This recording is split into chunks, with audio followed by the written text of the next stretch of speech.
Sebelum kita mulai teman-teman, saya ingin memberikan dulu dua hal dalam pembukaan kita. Yang pertama, kalau Allah Subhanahu wa taala mudahkan buat kita seperti hadir dalam majelis ilmu ini, Allah mudahkan hati kita tergerak untuk datang. Kemudian juga Allah mudahkan kita duduk untuk bisa mendengar, bisa mengambil manfaat atau semua ibadah.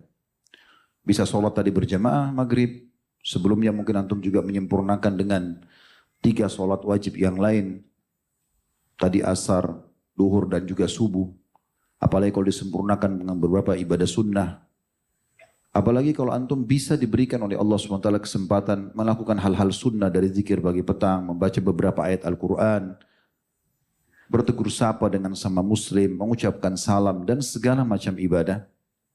Syukuri ini teman-teman sekalian. Waktu terus berlalu. Terlalu mahal waktu di dunia ini yang semuanya akan dipertanggungjawabkan di depan Allah Subhanahu wa taala. Cukup masa-masa lalu yang penuh dengan hal-hal kosong. Tidak ada manfaatnya. Duduk ngobrol kosong, obrolan bertahun-tahun itu aja terus. Tidak pernah ada berubah.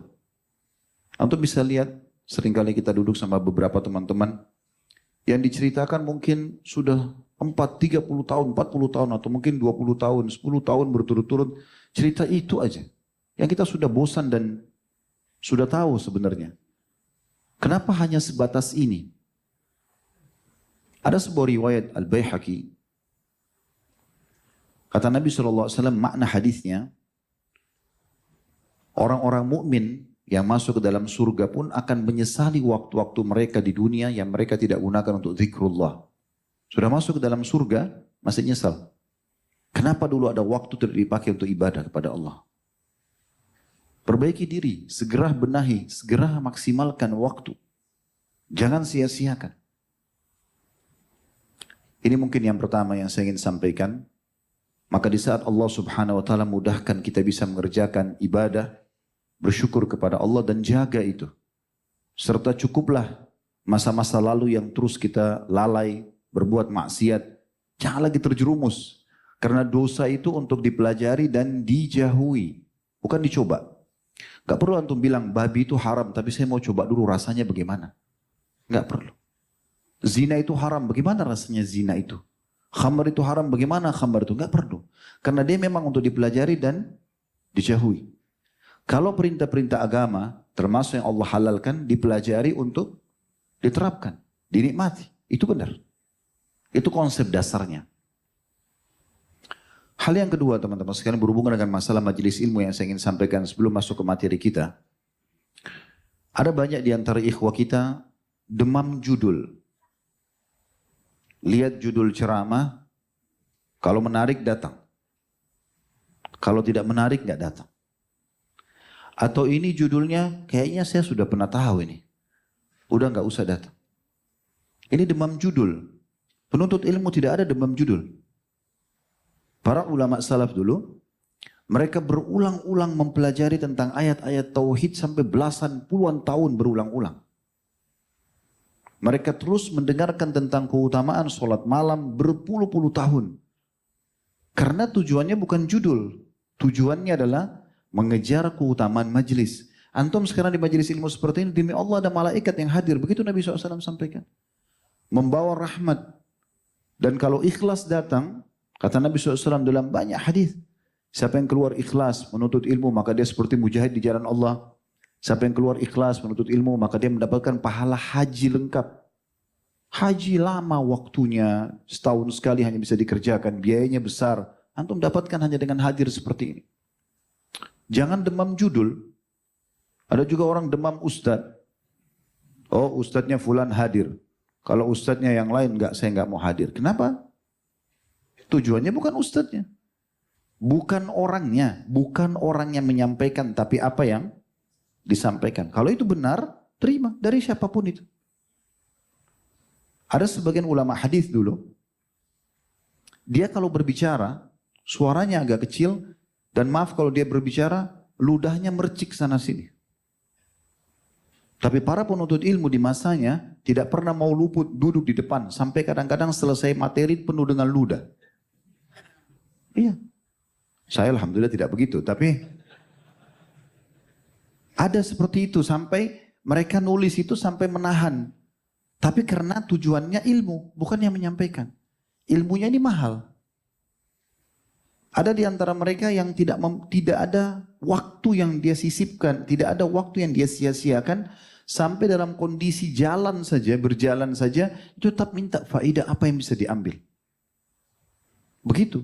Jadi bukan demam judul, bukan demam ustadz. Karena ini ada di tengah-tengah komunitas kita. Kapan ustadznya ini hadir, yang ustadz lain tidak. Oh ini ustadz tidak terkenal, nggak usah. Oh ini ustadz retorikanya kurang bagus. Oh ini penampilannya kurang. Jadi penilaiannya ke situ. Sehingga dia datang, innamal a'malu binniyat. Dia hanya dapat, oh yang bawa pulang penampilan ustadznya bagus. Kan gitu. Oh judulnya bagus, cuma sebatas itu. Nggak ada bekasnya ilmunya, karena bukan ilmu tujuannya. Hilangkan ini teman-teman sekalian. Demam judul dan demam ustadz, ini nggak ada. Ilmu yang didengarkan. Kalau ilmu itu benar yang disampaikan, maka ambil ilmu itu. Karena antum butuh dengan ilmu. Sering kami sampaikan dalam banyak kajian-kajian, kebutuhan kita terhadap ilmu syar'i teman-teman. Memahami apa yang Allah perintahkan, apa yang Allah larang. Ini demi Allah lebih kita butuhkan daripada makanan pada saat kita lapar. Air pada saat kita dahaga. Tempat tidur pada saat kita capek dan letih.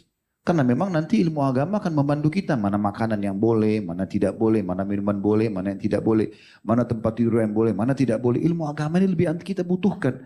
Antum harus merasa lebih butuh duduk di sini daripada duduk di restoran pada saat lapar. Lebih butuh ini daripada meeting miliaran pun. Karena ini masalah antum ke depannya pendapatan saya boleh atau enggak nih dari sini.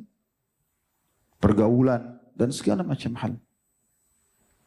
Ini juga hal yang lain saya ingin ingatkan dalam majelis supaya jangan ada demam-demam seperti ini.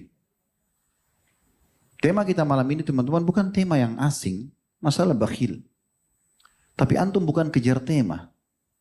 Antum sedang mengejar majelis ilmunya. Keutamaannya itu. Masalah bakhil ini, kita masuk ke tema kita. Sebuah dosa yang banyak orang Islam tidak sadari. Terjerumus di dalamnya. Teman-teman kalau saya tanya mau kaya nggak? Mau. Cuma 3 orang yang mau. Yang lain tidak mau. Suka miskin rupanya. Hah? Mau kaya nggak? Jangan bakhil. Resepnya itu. Mau nggak dicintai oleh pasangan bagi yang sudah menikah, yang bujang-bujang nanti sebentar. Mau nggak teman-teman kalau sudah beristri, istri kita sangat sayang dengan kita. Atau akhwat menjadi seorang istri disayang sekali sama suaminya. Mau? Jangan bakhil. Tidak bisa ketemu teman-teman cinta sejati dengan pelit. Mustahil. Mengkhayal. Mau nggak langgeng hubungan kita dalam persahabatan? Jangan pelit. Jangan bakhil.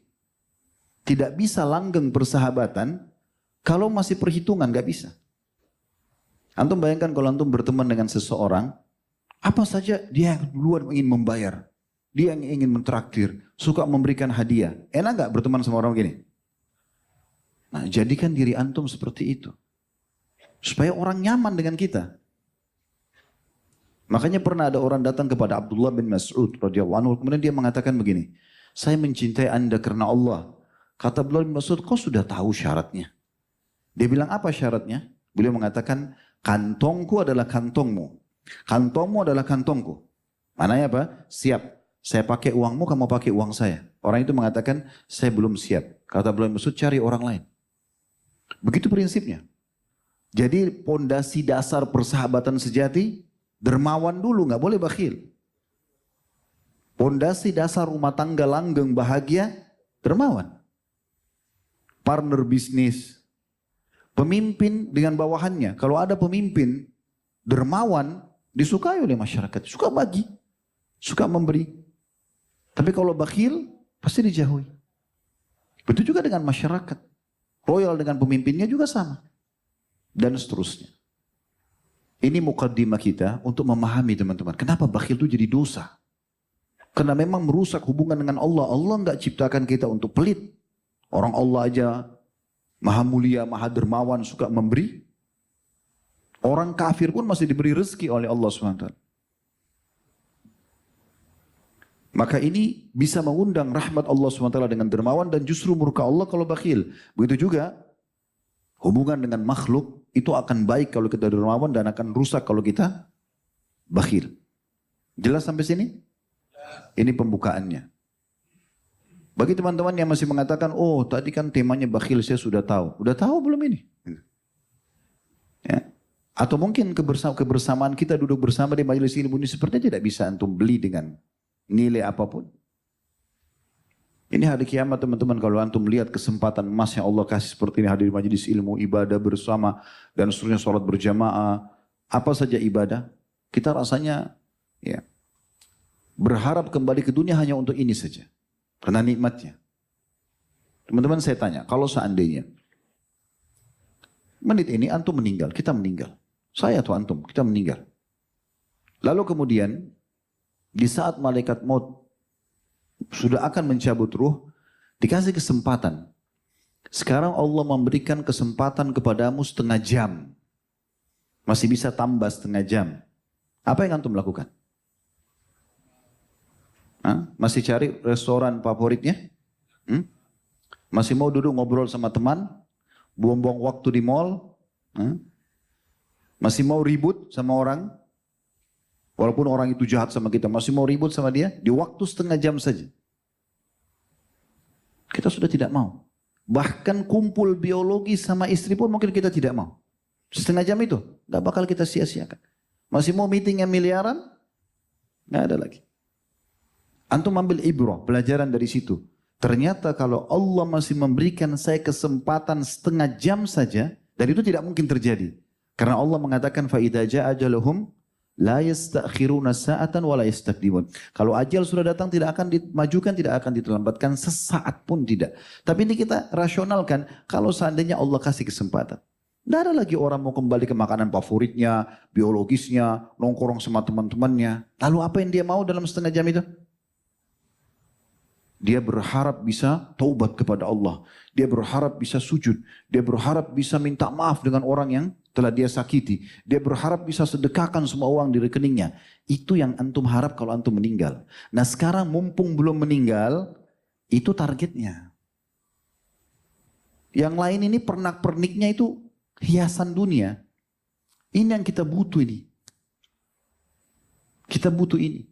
Maka jadikan diri kita teman-teman seperti calon mayit yang Allah kasih kesempatan hidup. Apa yang antum akan kejar, kejar sekarang. Karena Allah bukan memberikan kita waktu setengah jam sekarang. Allah memberikan antum mungkin berhari-hari, berminggu-minggu, berbulan-bulan, mungkin bertahun-tahun ke depan antum masih hidup. Kesempatan emas memperbanyak amal soleh. Baik teman-teman sekalian, kita akan masuk ke dalil-dalil yang diangkat oleh Syekh Muhammad rahimahullah.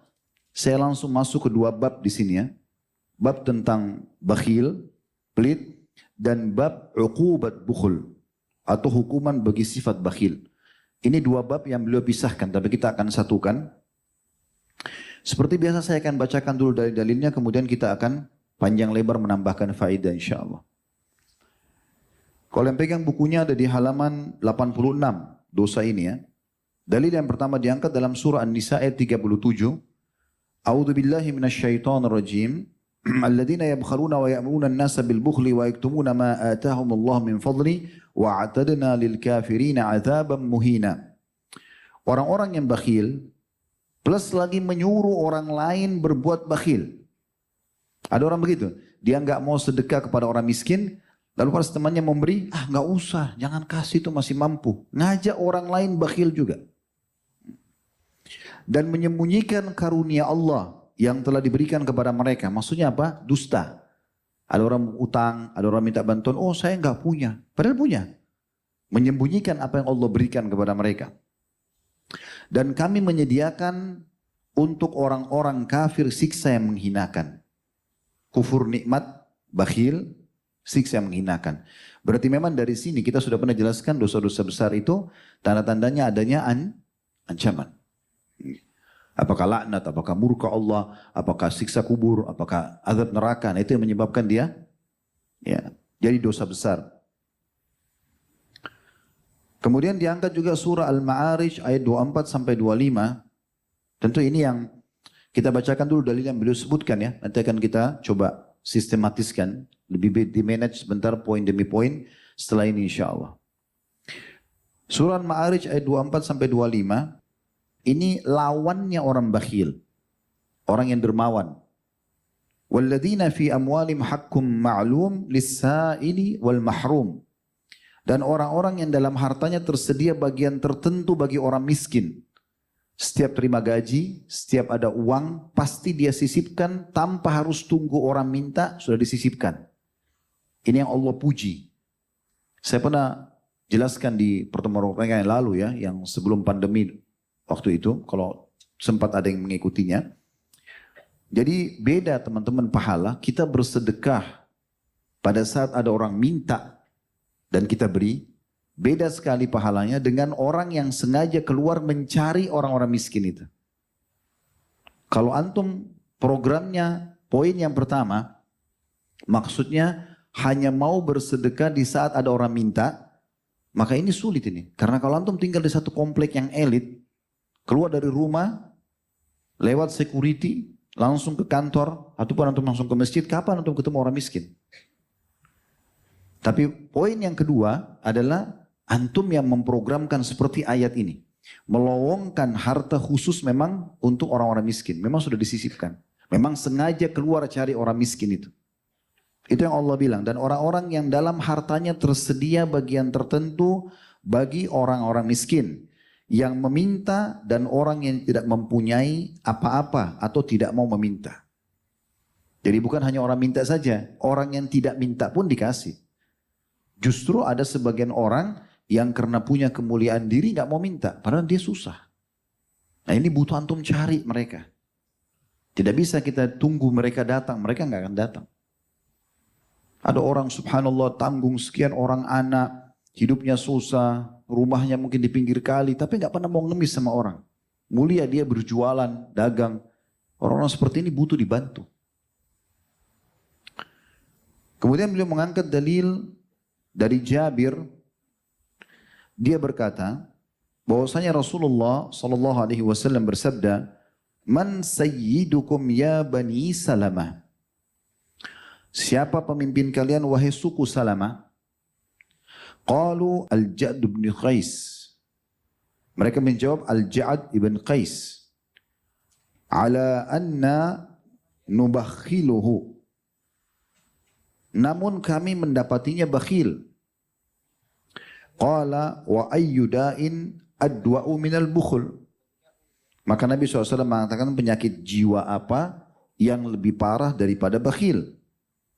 Bal sayyidukum Amr bin Jamuh. Tapi ketahuilah mulai sekarang aku akan menunjuk pemimpin kalian Tuhan kan adalah Amr bin Jamuh. Hadis ini diriwayatkan oleh Bukhari dalam kitab Adab Mufrad beliau. Jadi hadis ini menjelaskan dua hal. Yang pertama, pemimpin harusnya dermawan dan dengan itu dia akan dicintai oleh orang-orang yang dia pimpin. Kemudian juga yang kedua adalah bagaimana Nabi SAW di sini menggantikan posisi Al-Ja'd bin Qais. Seingat saya ini salah satu tokoh munafik di zaman Nabi SAW ya. Dia kalau tidak salah yang sempat ikut ke kesepakatan Hudaybiyah, namun dia tidak mau bai'at, janji setia kepada Nabi SAW di bawah pohon, sembunyi-sembunyi di belakang unta merah. Maka Nabi SAW bersabda pada saat itu, semua kalian masuk surga kecuali yang sembunyi di belakang unta merah. Itulah Ja'd bin Qais. Memang dia punya wibawa, dia terkenal kaya, tapi pelit orangnya. Selain memang dia orang munafik gitu. Maka Nabi SAW menggantinya dengan Amr bin Jamuh.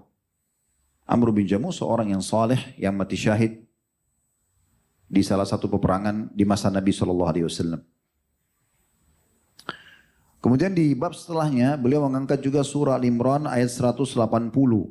Ancaman tentang orang yang bakhil, tidak mau mengeluarkan zakat hartanya dan juga bersedekah.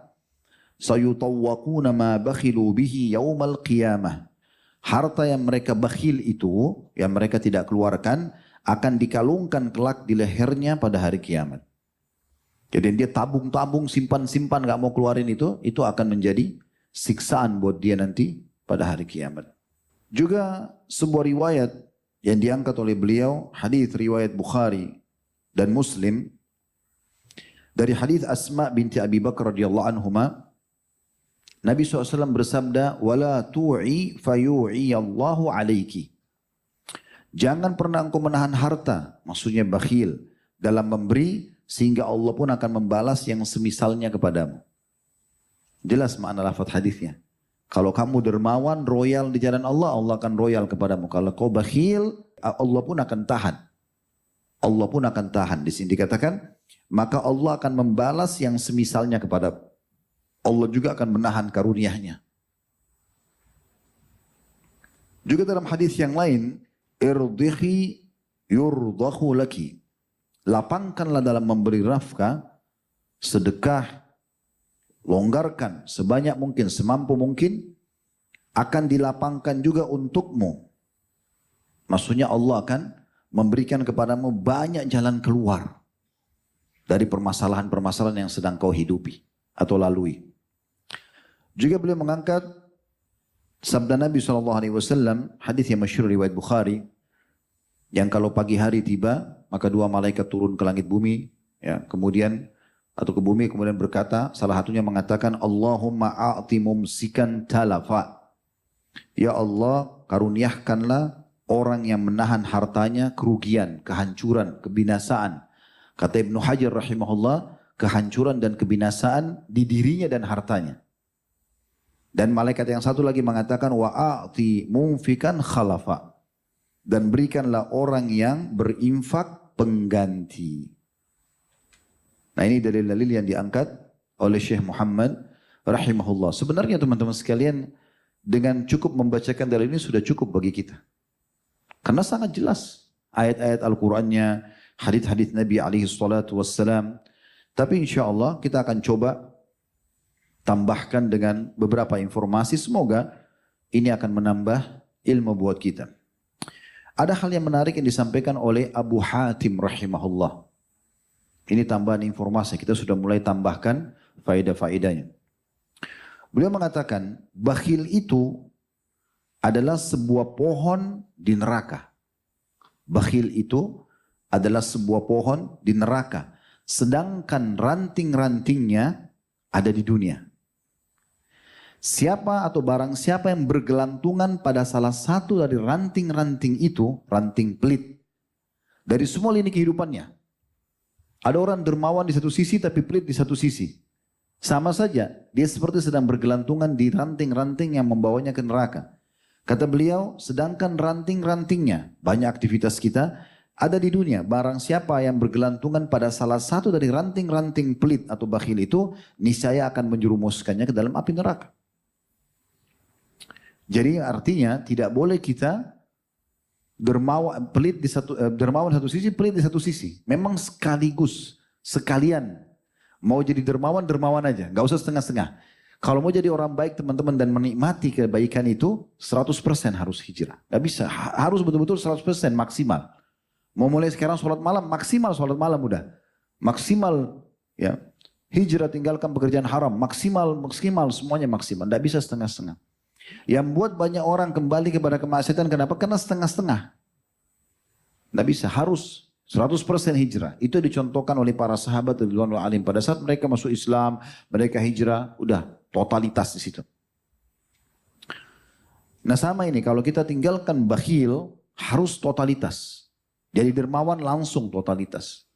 Lalu beliau mengatakan, sedangkan kedermawanan adalah pohon di surga, dan ranting-rantingnya berada di dunia. Barang siapa yang bergelantungan pada salah satu dari ranting-ranting itu, maka pasti akan membawanya ke dalam surga. Dan surga itu tempatnya orang-orang dermawan. Artinya, bakhil tempatnya neraka.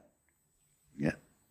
Ini statement yang sangat menarik, apa yang disampaikan oleh beliau. Al-Layth ibn Sa'ad rahimahullah. Dan ini saya ingin teman-teman, mulai dari diri saya dulu, kemudian antum sekalian, jadikan prinsip hidup ini. Jadikan prinsip hidup. Apa itu? Setiap kali ada orang di depan kita yang meminta, ataupun kita lihat dia butuh tidak minta, maka tanamkan dalam diri kita, kita yang butuh terhadap kepada orang itu. Selama ini sering kali orang paham apa? Orang yang minta butuh kan? Makanya ada orang di mobilnya buka jendela sedikit, ya. Keluarin dengan jarinya koinnya 500 rupiah. Ini bakhil walaupun sedekah. Karena dalam dirinya masih ada prinsip orang itu butuh. Ini faham yang salahin. Ini harus diubah.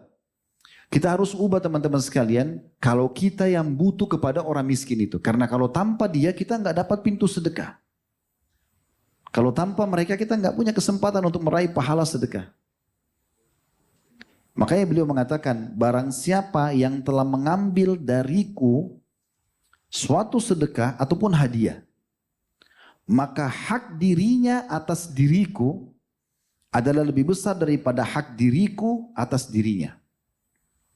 Artinya dia lebih pantas aku hormati, segala macam. Karena memang dia telah mengambil apa yang telah aku sedekahkan. Karena alasannya, kata Al-Laits rahimahullah, karena dia telah menerima apa yang aku korbankan kepada Allah. Coba renungi baik-baik. Buat prinsip hidup yang butuh dalam sedekah kita, bukan penerima. Penerima itu ambil fisiknya, misalnya antum kasih 100 ribu nih. Dipakai sama dia, pakai makan, pakai minum, pakai beli baju, selesai. Kan habis di situ. Tapi antum punya 100 ribu itu yang antum bawa ke akhirat. Dan dia perantaranya. Siapa yang kira-kira lebih butuh? Kita lebih butuh. Kita butuh dengan dia. Ini tanamkan ini teman-teman. Makanya kalau antum prinsipnya selain ini, antum akan selalu anggap remeh orang yang minta-minta. Orang miskin, dilirik sebelah mata, dihina, ditolak. Karena seakan-akan dia yang butuh, ini keliru. Al-Fudail bin Iyad rahimahullah, seorang ulama tabi'in yang masyhur, beliau pernah berkata kepada orang-orang yang terima sedekahnya. Sambil tersenyum lebar, dia mengatakan dengan orang-orang di sebelahnya, murid-muridnya. Mereka, orang-orang miskin yang sudah bawa sedekah itu. Mereka membawa perbekalan-perbekalan kita menuju akhirat tanpa upah sedikit pun. Hingga mereka meletakkannya di atas timbangan di hadapan Allah subhanahu wa ta'ala. Orang-orang miskin jalan itu, tadi saya bilang rasionalnya kalau kita kasih 100 ribu, 1 juta, dia bawa nih, dia pakai untuk kebutuhannya. Habis kan, makanan, minuman, segala macam. Ada yang jadi nutrisi tubuh, ada yang jadi kotoran, maaf. Tapi kita sedang membawa nilai itu. Sedang membawa nilai itu, atau orang itu sedang membawa nilai itu ke timbangan Allah pada hari kiamat. Jadi prinsip dasarnya adalah kita yang butuh. Ya. Ini harus difahami baik-baik teman-teman sekalian. Asy-Syu'bi berkata rahimahullah, barang siapa yang tidak memperlihatkan bahwa dirinya lebih butuh kepada ganjaran sedekah. Saya ulangi. Barang siapa yang tidak memperlihatkan, maksudnya kepada Allah, dia lebih butuh dengan ganjaran sedekah daripada seorang fakir yang butuh kepada sedekah, maka dia telah membatalkan sedekahnya itu dan memukul wajahnya sendiri. Statement yang luar biasa ini, kata Syu'bi.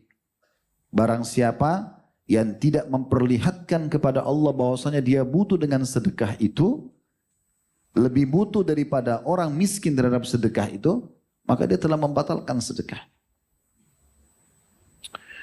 Kalau antum kedatangan orang-orang miskin, orang yang butuh, senyum akhi dan ukhti.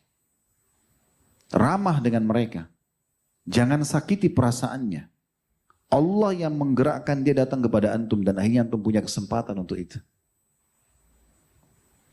Baik, untuk lebih jelas teman-teman sekalian, coba kita buka surah Al-Baqarah. Teman-teman semua saya harap bisa buka surah Al-Baqarah. Kita akan coba baca beberapa ayat Al-Quran. Surah nomor 2 dalam Al-Quran, ayat 261 sampai ayat 274. Sekali lagi 261 sampai 274. Saya bacakan langsung. A'udzubillahi minasyaitonir rajim. Matsalul ladzina yunfikuna amwalahum fi sabilillahi kamatsali habbatin ambatat sab'a sanabila fi kulli sumbulatin mi'atu habbah wallahu yudha'ifu liman yasha wallahu wasi'un alim. Perumpamaan orang-orang yang menafkahkan, bersedekah, hartanya di jalan Allah adalah serupa dengan sebutir benih. Bibit yang benih itu akan menumbuhkan 7 bulir. Antum sedekah 1 tapi akan mengeluarkan 7 bulir. Di setiap bulirnya akan ada 100 biji. Jadi berapa itu? 700. 700 kali lipat. Enggak ada tempat investasi seperti ini. Kalau antum dijanjikan oleh seseorang pemilik perusahaan, ayo taruh uang di saya 10 juta. Akhir bulan saya kasih 50%. Jadi dapat 5 juta. Punya 100 juta dapat 150 juta. Mungkin orang sudah berlumba-lumba ke perusahaan itu. Kalau 100%,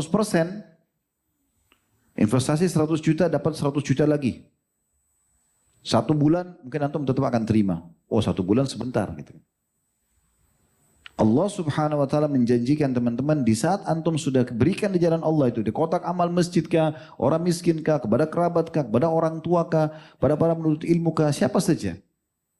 Apalagi sedekah ini terbuka pintunya tidak harus kepada orang miskin. Orang kaya pun bisa antum beri sedekah. Antum sudah kaya, terus orang tua antum kaya, antum ingin berikan dia mobil, berikan baju. Boleh, gak ada masalah.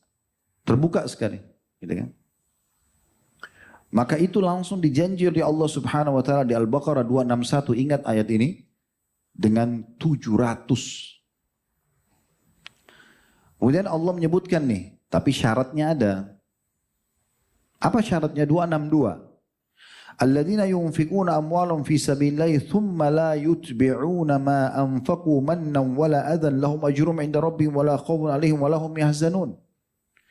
Orang-orang yang menafkahkan harta di jalan Allah, kemudian mereka, perhatikan syarat pertama, mereka tidak mengiringi apa yang dinafkahkan itu dengan menyebut-nyebut pemberiannya. Saya udah kasih kamu, saya udah bantu kamu 1 bulan, tiap hari gini, dan segala macam. Tahu masjid sana itu? Oh saya yang pasang AC-nya. Terus kenapa? Bertambah umurnya dengan ngomong gitu?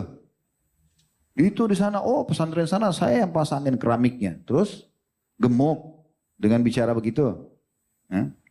Ini ciri-ciri orang bakhil juga nih. Keluar tapi untuk dipuji saja. Syarat yang kedua, selain tidak menyebut-nyebut ya, dan tidak menyakiti perasaan si penerima. Nah kenapa ada orang menyakiti perasaan si penerima teman-teman? Karena dia pikir orang ini butuh. Kan tadi saya sudah bilang balik sekarang. Kita yang butuh kepada dia, maka antum yang ramah, antum yang kejar tuh orang miskin. Nah itu baru dermawan. Termasuk ciri orang pelit itu selalu ragu. Keluar gak ya? Kasih gak ya? Kayaknya masih mampu, kayaknya anak pinjaman, kayaknya begini, kayak. Nanti di buku amal antum kayaknya. Bakhil. Nah kalau syaratnya tadi, ya tidak menyebut-nyebut, udah kalau antum sudah investasi, sudah kasih ke jalan Allah, lupain udah. Gak usah ingat.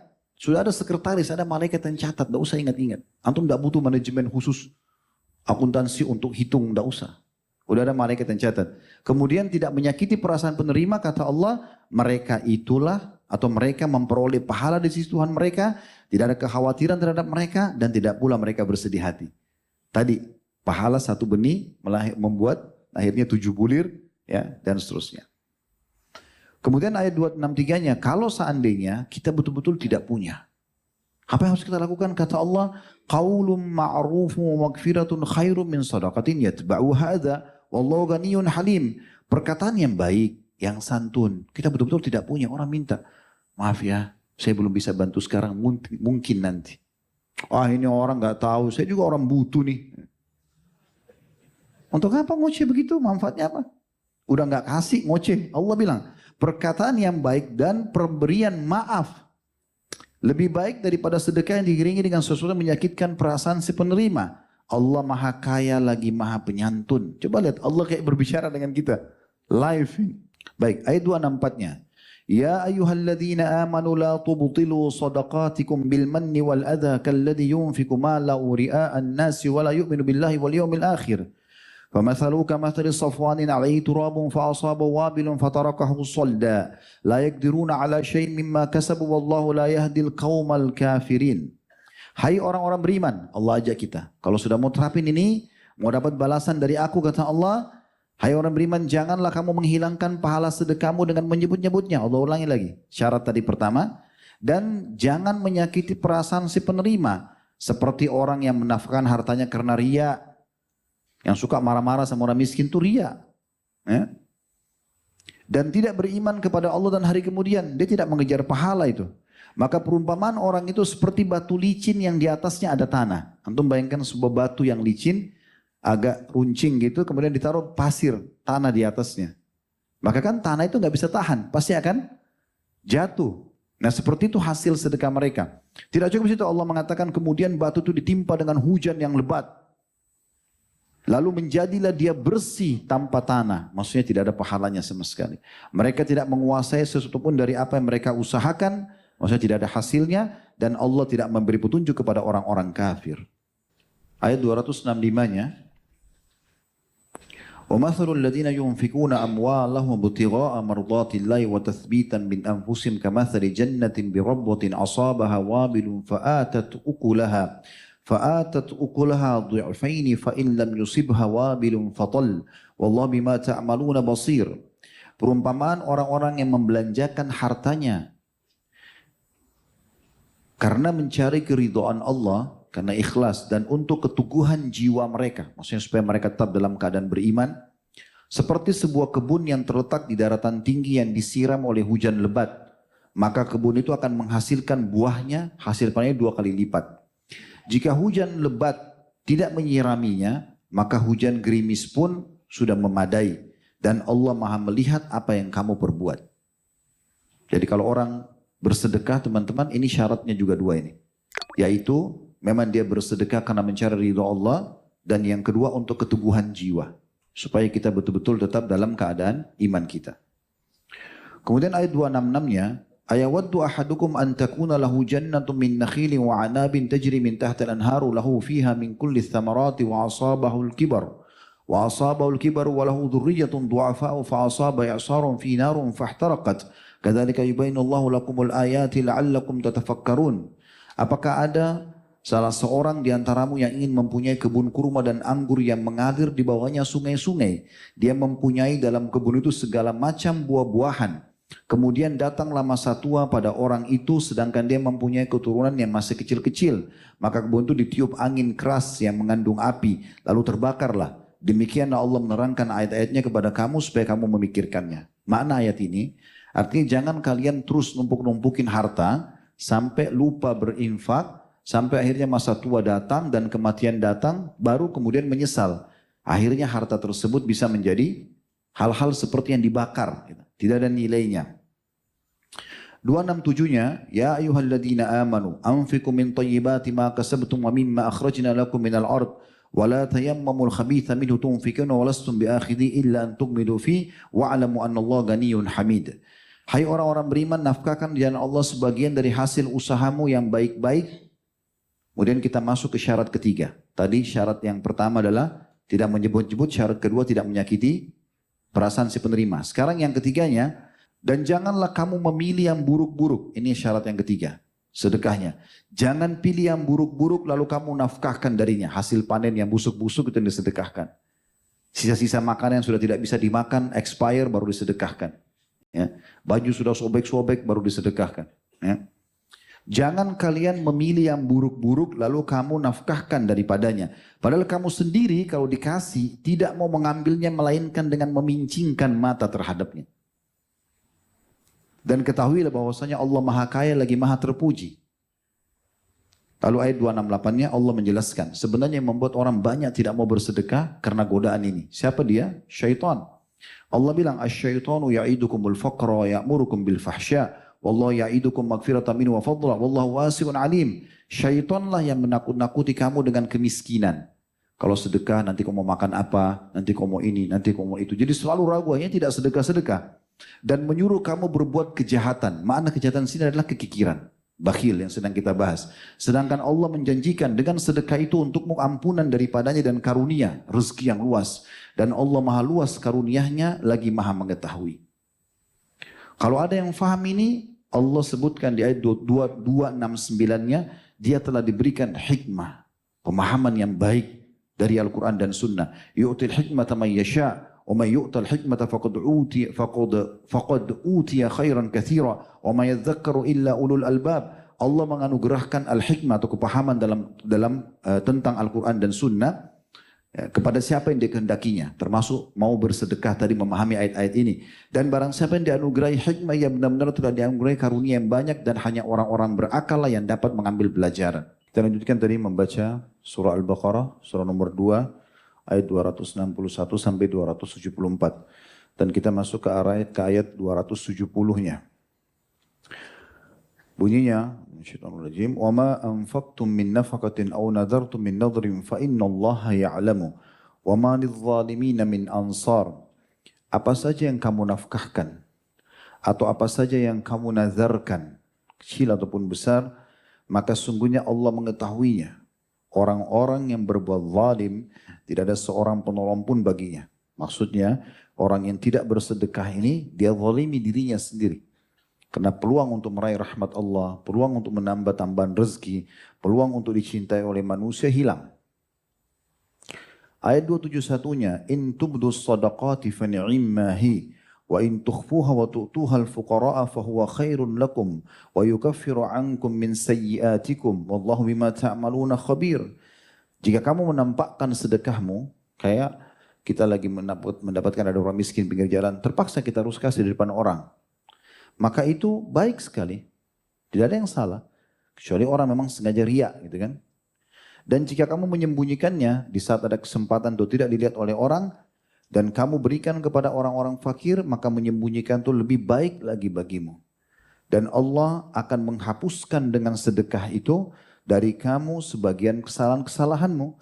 Dan Allah mengetahui apa yang kamu kerjakan.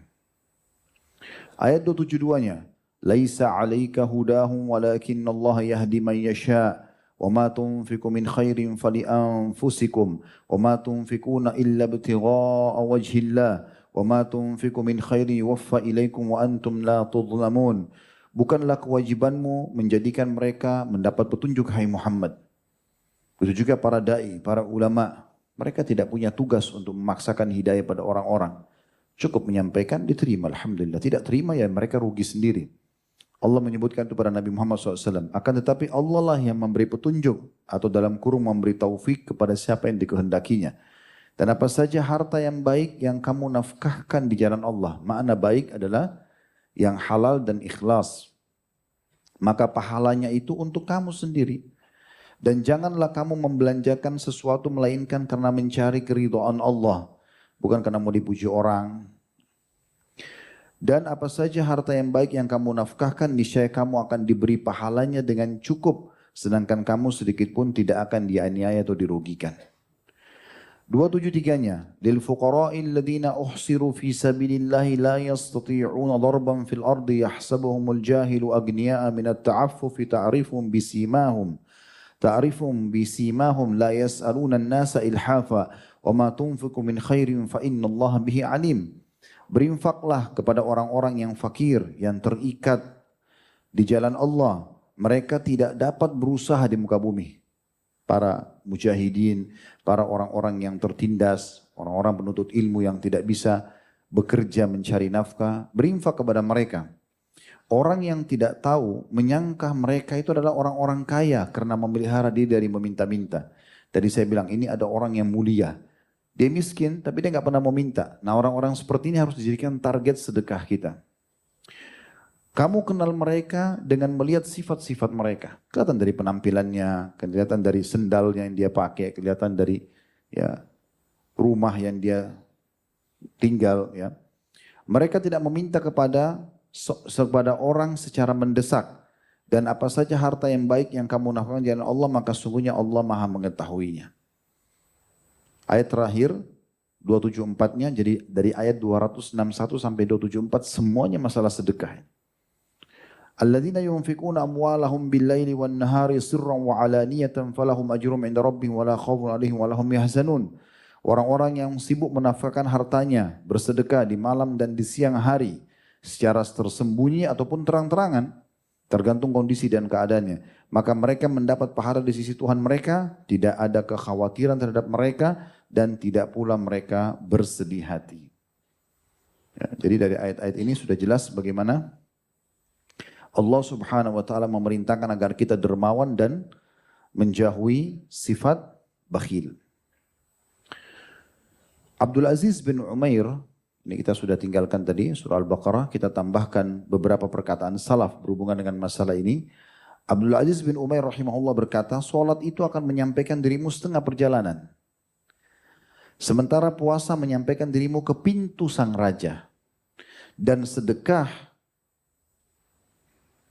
akan menyampaikan dirimu ke hadapan raja tersebut. Umar bin Khattab radhiyallahu anhu berkata, sesungguhnya amal-amal itu saling berbangga-bangga diri. Dan sedekah berkata, akulah yang paling baik di antara kalian. Yahya bin Mu'adz rahimahullah berkata, tidaklah saya mengetahui suatu biji yang bisa mengimbangi gunung-gunung dunia kecuali sedekah. Tidaklah saya mengetahui sebuah biji, maksudnya sedekah kecil, tapi bisa ya, mengimbangi gunung-gunung dunia kecuali sedekah. Ibnu Abi Ja'ad rahimahullah berkata, sesungguhnya sedekah itu benar-benar menghilangkan 70 pintu keburukan. Jadi ternyata sedekah itu bukan cuma sekedar mendapatkan rahmat Allah, mendapatkan pahala, mendapatkan balasan melimpah, tapi juga dia akan menghilangkan kita dari musibah, masalah-masalah dalam kehidupan. Sampai Abdullah bin Abbas berkata, saya kalau memiliki satu perkara yang belum selesai, atau doa yang belum diijabah, maka saya sengaja keluar mencari orang miskin bersedekah. Agar urusan saya diterima atau dimudahkan dan juga doa saya diijabah. Ada sebuah statement yang menarik disampaikan oleh Abul Abbas Ibnu Taimiyah rahimahullah mengenai tentang orang-orang yang gemar bersedekah dan orang yang bakhil. Beliau bilang kurang lebih maknanya, terjemahannya di Majmu' Fatawanya beliau, berbuat baik dan takwa, gemar berbuat ketaatan-ketaatan dan patuh kepada Allah akan selalu menenangkan jiwa. Kalau antum tidak tenang, nggak mungkin antum duduk nunggu di sini kan. Ada ketenangan jiwa Allah kasih di majelis ilmu, ada ketenangan jiwa bagi orang yang sedang puasa walaupun haus, lapar, ada ketenangan jiwa orang yang pergi haji dan umrah walaupun jauh meninggalkan keluarganya dan seterusnya. Berbuat baik dan takwa akan selalu menenangkan jiwa dan melapangkan hati. Sehingga orang tersebut di hatinya menjadi lapang, tenang dari sebelumnya. Ketika seseorang berbuat baik dan semakin bertakwa, Allah pun makin melapangkan dan menyejukkan hatinya. Sebaliknya, kata beliau, maksiat dan sifat bakhil menyempitkan jiwa. Jadi di sini beliau sebutkan maksiat secara umum, lalu beliau khususkan bakhil, padahal masuk dalam maksiat juga dosa kan? Kan kita bahas sekarang dosa-dosa besar. Kalau orang bakhil berarti dia berdosa gitu kan? Tapi di sini beliau memisahkan antara maksiat dan sifat bakhil. Dikhususkan lagi bakhil oleh beliau, itu akan menyempitkan jiwa. Sifat tersebut malah menyia-nyiakan dan menyengsarakan jiwa seseorang. Subhanallah, orang yang terbiasa dermawan yang teman-teman sekalian, sangat lapang dadahnya, sangat tenang jiwanya. Dicintai Allah, dia pun lapang hidupnya, tenang, dicintai juga oleh orang-orang. Lalu kenapa seseorang itu tidak berpikir untuk jadi dermawan? Lalu kenapa harus bakhil? Baik, sebagai penutup teman-teman sekalian kita akan baca pertanyaan setelah ini, tips-tips yang harus kita lakukan supaya kita tidak bakhil. Yang pertama, terus gali mutiara-mutiara dalil dari Al-Quran dan Sunnah. Tadi itu baru sebagian yang kita baca. Al-Baqarah 261 sampai 274 tadi coba diulang-ulangi lagi dan coba baca masih banyak dalil-dalil lain berhubungan dengan masalah perintah untuk dermawan, bersedekah. Begitu juga dengan hadis-hadis Nabi SAW, perkataan para ulama salaf. selalu nonton ceramah-ceramah para asatidz yang sampaikan tentang masalah keutamaan sedekah, supaya terus saja kita termotivasi. Karena kita ini butuh pembaharuan. Kata Nabi SAW, setiap orang yang beribadah itu ada masa semangat. Tapi di setiap masa semangat ada masa jenuh. Siapa yang pada saat jenuh itu menuju ke sunnah, maka dia telah mendapatkan hidayah. Dan siapa yang menuju kepada selain sunnah, maka dia telah binasa.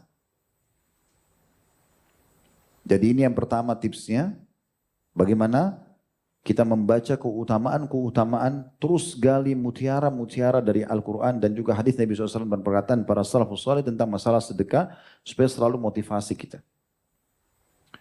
Yang kedua, coba baca dan kembali lagi renungi tentang ancaman lawan daripada sedekah atau dermawan, bakhil kayak tadi.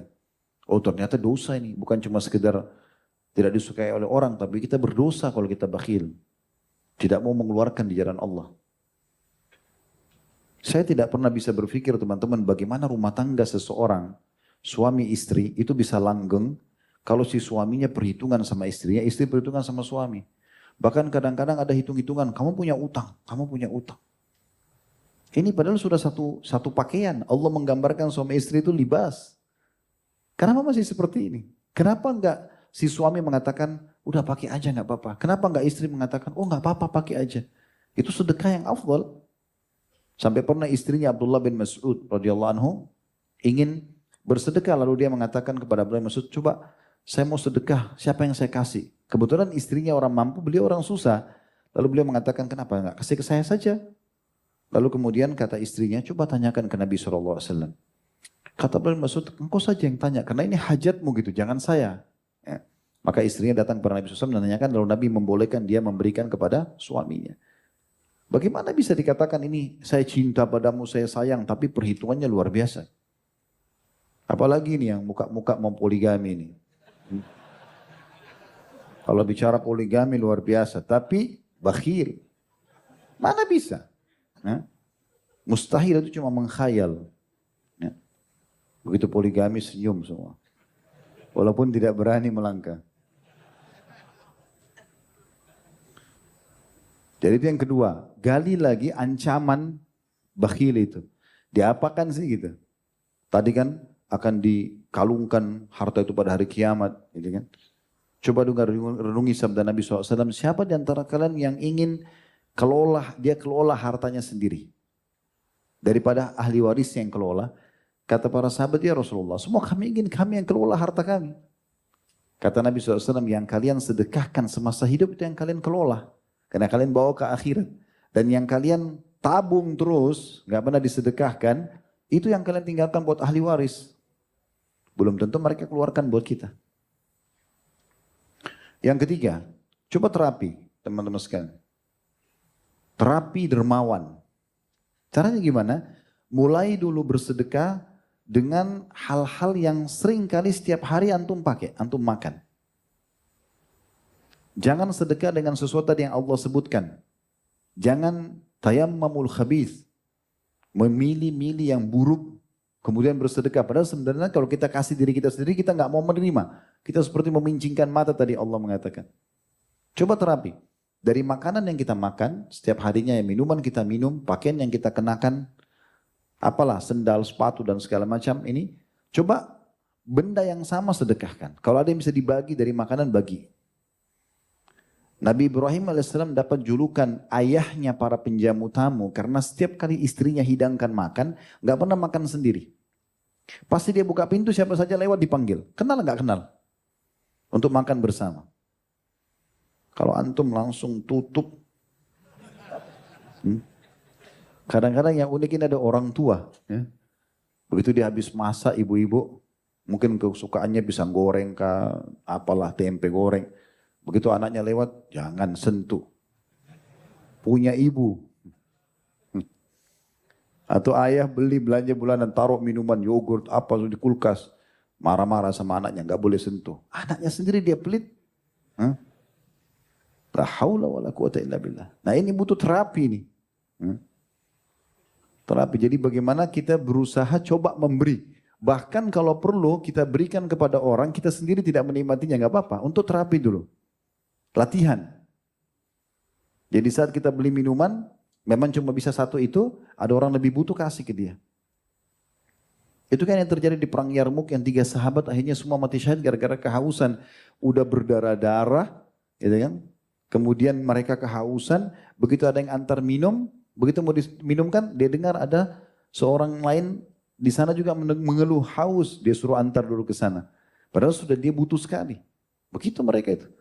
Akhirnya yang antar air antar ke orang kedua pas mau diminumin dengar lagi suara orang yang ketiga, haus, dia suruh antar dulu ke sana. Akhirnya pas tiba di orang ketiga yang antar minum kaget karena yang mau dikasih minum sudah meninggal. Dia kembali ke orang ketua juga, yang kedua juga sudah meninggal, dia kembali ke orang pertama juga sudah meninggal. Mati kehausan demi saudaranya. Bisa enggak ini? Hah?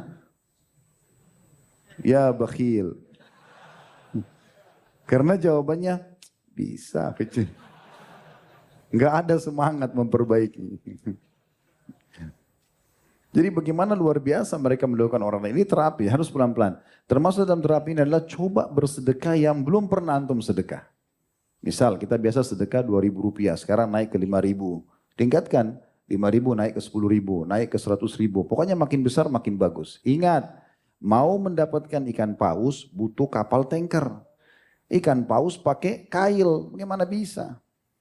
Rp2.000 masuk kotak amal, minta kesehatan, minta keturunan, minta keselamatan, minta istri yang cantik, suami yang gagah. Wah, 2.000? Bakhil. Gak mungkin itu. Ya, jadi terapi coba.